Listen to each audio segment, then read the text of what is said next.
त्रिदलं त्रिगुणाकारं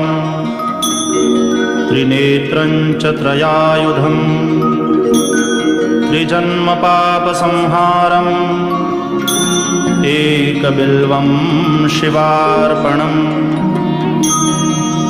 त्रिशाखैर्बिल्वपत्रैश्च ह्यच्छिद्रैः कोमलैः शुभैः शिवपूजां करिष्यामि ह्येकबिल्वं शिवार्पणम् अखण्डबिल्वपत्रेण पूजिते नन्दिकेश्वरे शुध्यन्ति सर्वपापेभ्यो ह्येकबिल्वं शिवार्पणम् शालिग्रामशिलामेकां विप्राणां जातु